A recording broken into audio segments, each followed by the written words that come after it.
Hey, welcome back everyone. In this lecture, we will talk about the process of ethical hacking. So, the process of ethical hacking can be divided into two types.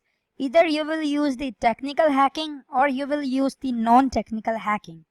So, if you have been watching movies and in those movies they just go ahead and type commands like these, and in 5 minutes a hacker is saying that I just hacked the access granted. It's not like that. Hacking is not so easy. It's a long, tedious process, and you have to do all these steps in the process. Okay. Well, let's see how the process works, whether it is, any security. So let it be any system. Doesn't matter. Whatever it is, a website, a computer, an organization, a security gate, anything. Okay. Any system will have two things. First will be people working with that system or connected with that system. Second will be the security which is securing the system. Now either you take the security down or you take these people down. Anything would work. Hacking can be divided into two broad categories. First one is technical hacking and another one is the non-technical hacking, also called as social engineering. Okay. So let's talk about the technical hacking. I will divide them into 5 steps. We have the reconnaissance, scanning, gaining access, maintaining access, and clearing tracks. First thing is reconnaissance. Reconnaissance means getting all the information you can get about a target. So, for example, if I want to know about Sagar Bansal Digital, I will go on the internet, I will perform all the scans and all the Google search, maybe Whois search, all the data I can get from the internet, from the, like from any person, and I will try my best to get whole data whichever I can. Reconnaissance can be performed in two ways. You can do the active information gathering or passive information gathering. Now, passive information means you can just, like for example, let me show you. You can just go onto the website, right?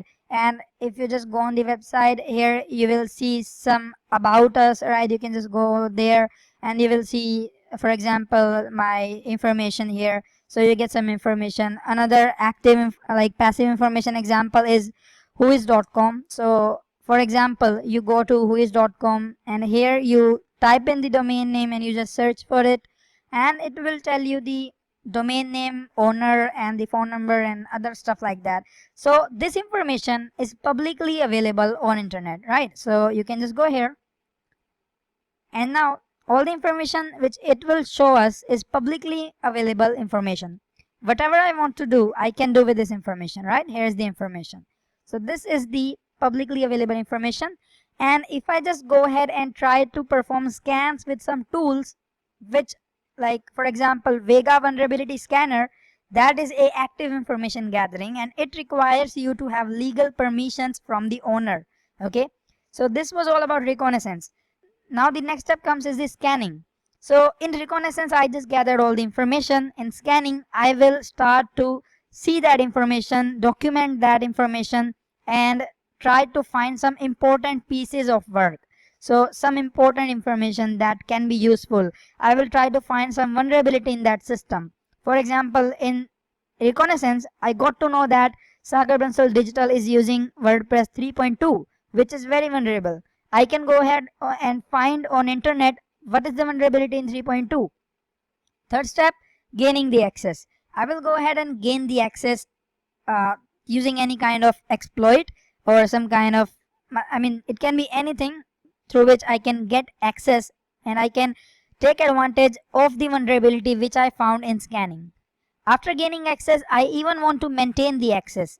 Maybe I have hacked only a certain portion of the security and I want to go further, but before going further, I don't want to take the risk that the previous thing which I have gained access will not get patched and will not get any security update.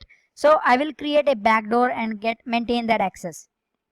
Last thing is the clearing tracks. I will delete all the records, for example, my IP address logs, my access logs, my error logs, everything which I can.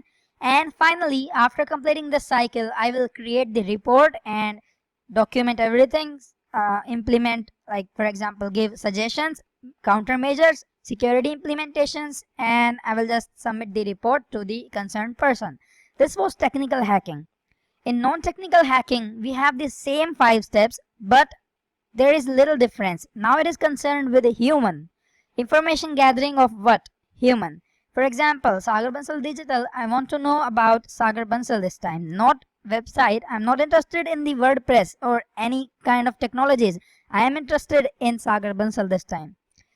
Next thing, relationship development. It can be anything. For example, I can try to be a client, an important client of Sagar Bansal Digital, and that is how I will make some relationship.